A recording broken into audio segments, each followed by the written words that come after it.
Hello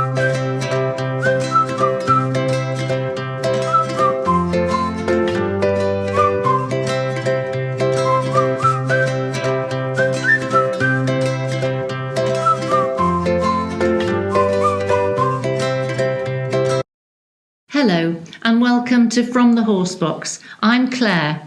And I'm Kate. Before we start, Claire, can you remind me exactly what we are doing and why we are doing it? Well, it's going to be great fun. We're going to be chatting to all sorts of interesting people who are going to entertain us with their stories from the countryside. Perhaps you should explain, Kate, From the Horsebox. Well, it all goes on in the Horsebox. Apart from horses, there's coffee and chat, and it does give the best views over the hedges of what is happening in the countryside. But we can't do that in lockdown, and it's been so cold recently it probably wouldn't start anyway. So this week we are talking remotely to Jay Reardon about his childhood in Ireland and his life since coming to live in Wales. Just before we start, we'd better come clean, as we're all enjoying our favourite tipple. I have got a weak gin and tonic, but I may well have to top up on the gin after this. I, of course, am on water, which brings us to Jay. What drink is keeping you going through lockdown? I'm on the old reliable gin and tonic as well to keep me going. Well, cheers, Jay. Yeah, enjoy. cheers. Now, we'd love to hear about your childhood and growing up in Ireland. I got my first pony when I was 3, so Mum and Dad have hunted all their lives. First pony at 3, and kind of was playing cowboys and Indians with her around the lawn for years, and eventually got old enough. Started pony club about 6, I think. Flew through that, really enjoyed that, and was always really keen to get out into the hunting field as soon as possible. What sort of things did you do in pony? Did you do the games or the... Yeah, I got stuck into pony games, everything. Yeah. Anything to do with ponies, I was there. Couldn't get enough of it. Yeah, I had a good bunch of friends as well, which was really important, and obviously support from the parents. So you're very competitive, were you? Yeah, massively. Excellent. What about any helping in kennels, or... Yeah, so I can remember driving past kennels with my dad when I was about 12 and saw Chris Ryan, the huntsman, master huntsman at the time, and the kennel huntsman on hound exercise during the summer on bikes. And I said, I really want to be part of that. So got myself down there as soon as possible. And every spare minute I had from there on in, spent it at the kennels. Gave up all other sport, just loved it, just wanted to be with the hounds all the time. Sounds a very happy childhood. Yeah, no, it was. It's good fun. And tell us about your school days in Limerick. So primary school was next door to my house, which was fine, very handy. Went to secondary school, got probably 6 Tuesdays off a year to hunt at the Scar team on sick note or whatever, so my parents were good in that respect. Did my leaving cert, which is A-levels, passed, went to university, studied politics and sociology, mainly to keep my mother happy, to be honest, but did that for a year, passed my exams, and managed to get a year out, a kind of a gap year, because I was a year younger than everyone else, basically, so I kind of talked my way into a gap year, but applied for a job whipping in Kilkenny, so never really went back. What about a cheeky nickname? Did you have one of those at school? Not really. Lanky, you name it. Just legs and elbows everywhere on the hurling field and stuff. We should have guessed that one, Kate. Yeah. Which hunts have you worked with in Ireland and then over here? Yeah, so after a year in university, went to whip into the Kilkenny in the 1st of May. What was that? 2018, I think. I'd been 18, turning 19 in June. Did a season there, and then a friend of mine got the job huntsman Flint and Emby. So he was on the lookout for a whipper in. So he rang me through mutual friends, and I jumped at the chance. I always wanted to come over here. I think I was always encouraged to come over here to learn how to do it properly. And so starting Flint and Emby in May 2019, and had a great time, had a blast, and obviously there was a change of staff there as well. So this opportunity came up and I grabbed it with open arms. Very different to hunting in Ireland, then. Yeah, massively.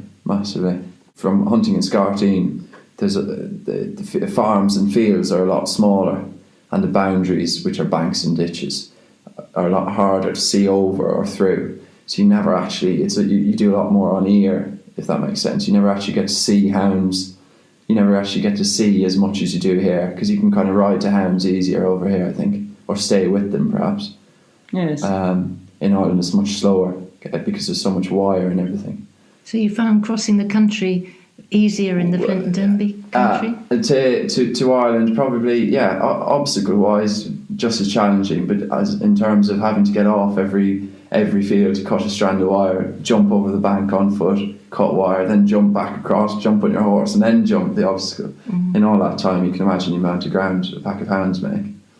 So, yeah, with hunt jumps and hedges and wire in hedges, it's far more crossable on a horse over here. The Flint Denby are great friends to the Wednesday hunt, so it's only natural that it's very easy to sidestep over to the Wednesday. Yeah, of course. In these strange times, how are things at the kennels? How are the hounds? Yeah, fine. Just kind of winding them down now. It's tricky. Went from full blown hunting to nothing, but back to being like in what we do in the summer.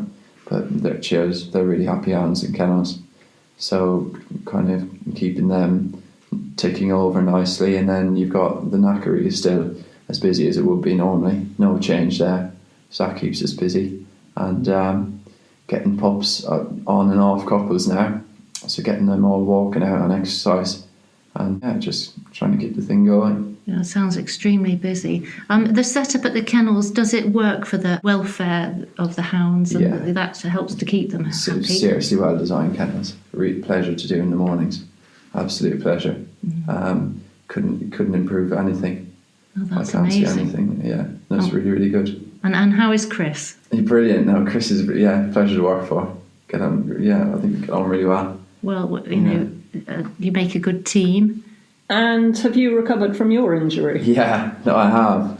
I think my knife was a bit sharper than I was. Right. I slipped. I was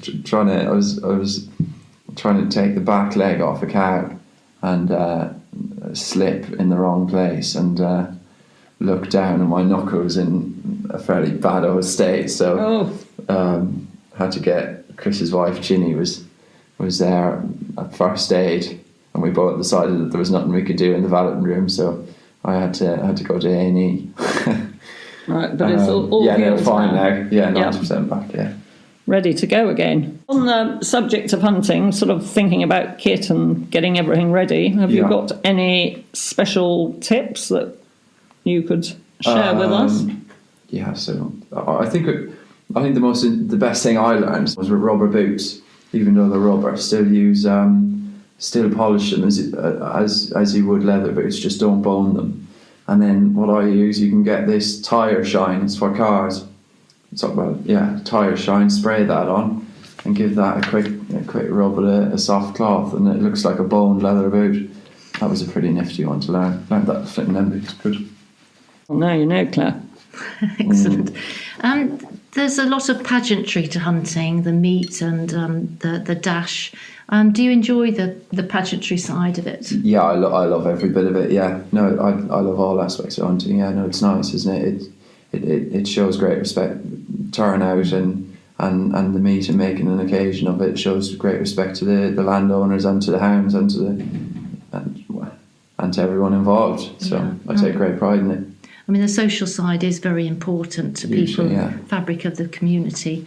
And do you feel that you've met a lot of the people in the Wednesday? And yeah, I think this year it's been really, really tricky, hasn't it? But I think we've done quite well. We've met plenty of people under the circumstances and social distancing and all the rest. But this year's been tricky, but everyone's been very welcoming and friendly. And how do you normally enjoy a hunt bull? Oh, I love a hunt bull. Highlight in my year. Love them. I'm very sorely missed this year. Yeah. No, big loss in my social calendar. And you're dancing?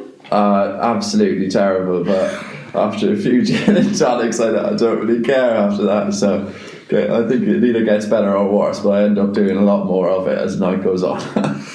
What about those Irish dances? Oh gosh, yeah.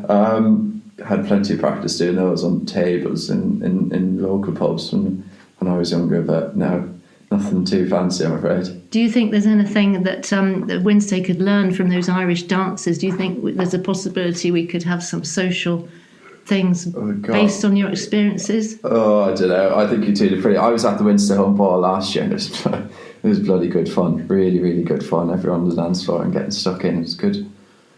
Now, at home, do you enjoy cooking? I probably don't enjoy it, but when it comes to it and get by, my mum always made sure I had to know where everything was in the kitchen. But no, it's not one of my favourite things to do, but I don't starve. We were wondering if there was a Jay signature dish. Well, I do a thing called Whipper-In's chicken. It's basically Hunter's chicken, but seeing as I'm cooking it, I think it should be called Whipper-In's chicken. I'm sure it's extremely tasty. Well, rustic to say the least. What does Chris think of that one? Well, it's one of Chris's recipes actually, so I presume if he cooked it, it was Huntsman's chicken, isn't it? Tasty. Easy, quick, easy and tasty. Well, we are actually recording this on Valentine's Day. I'm not going to ask who or what's on the menu tonight. What about after hunting? What's your go-to supper? Come in very late and you're obviously extremely hungry. God, I do love a steak steak, chips, peppercorn sauce. Really love a bit of venison, game, anything like that. Good, wholesome, plenty of meat, plenty of veg. 5 a day. Yeah. Next, we've got a series of quick fire questions, which we thought we'd challenge you with. If you weren't with the Wednesday, what job could you imagine yourself doing? Gosh, that is a tricky one. I haven't got a clue. Well, what about this background with politics and sociology, Jay? Yeah, I'm I said, that was more to keep my mum happy, really, more than anything. That we weren't expecting that. We have to ask more about that. Kate? Are you a good present giver? And if so, what was the last present you gave someone? I think I'm okay. Sent my mum and dad a nice hamper from Fortnum's Masons for Christmas, so I think they like that. If you were a tree, what kind of tree would you be and why? A real country question. So hurling sticks, what you play hurling with in Ireland, they're made from ash. So I suppose I'd pick ash. Put to good use in the hurling field. Jay, whose horse would you like to steal in the Wednesday country? I've had my eye on Mr. Wynn's mare for a while, even though I think I might be a bit big for her, but she looks the proper type. Looks like a kind of a Daniel Crane painting. But I think Mr. Wynn's probably slightly reluctant to hand her over. I think we know which horse you mean there. How would you describe your perfect day? Days hunting, nice 11 o'clock meat, big lawn meat, plenty sausage rolls and port, and then the hump ball that evening. That'd be a pretty good bloody day, wouldn't it? What are you not very good at, Jay? What am I not very good at? Gosh, this is a tough one. Oh God, I don't know. Some people might say driving. I think driving, I'm probably not a very good driver. You're better on a horse. Yeah, perhaps. If you could visit any place in the world, where would you go? I don't even know. I'll probably go to Highclere Castle first, where Downton Abbey was filmed. Oh, right. Well, that's interesting. Yeah, especially in lockdown. Well, that leads into the next question. What's the last thing you watched on TV? Yeah, Downton Abbey, big fan. Treating myself to the box set at Christmas, which is probably a bit sad, but there you are. 3 people within a 15-mile radius who you would like to have to dinner? I guess big mate Charlie Marks, Chris and Ginny are the other side of the kennels. They're top guests, or Mr. Wynn and Jet. Loads to choose from. Tough one. What would you like to be doing when you're 40? Hunting hounds, hopefully. Yeah, hunting hounds. That is definitely the aim. So. Well, I think we've learnt a lot about you, Jay. It's been really interesting. And next time we see you cutting a dash on a horse, we will certainly remember the politics and sociology degree, which I'd like to know a little bit more about another time. Yes, fascinating. We'll all be dashing out to buy tyre shine, so we're gleaming in the Wednesday next year. Now our drinks are nearly finished, and perhaps we could either finish with Jay's joke or an inspirational quote to get us through the end of lockdown. Yeah, so a quote or a motto I always live by is live every day as if it was your last, and I think it's really important to do things and what makes you happy, because you never know what's coming or what's around the corner. I think we can all drink to that. Thank you for listening to our very first From the Horsebox. Yes, thank you for listening, and thank you, Jay. Pleasure. We'd like to thank our listeners for bearing with us at our first interview attempt, connecting people who love the countryside. We hope to be back at the same time next week, when it could be you in the driving seat.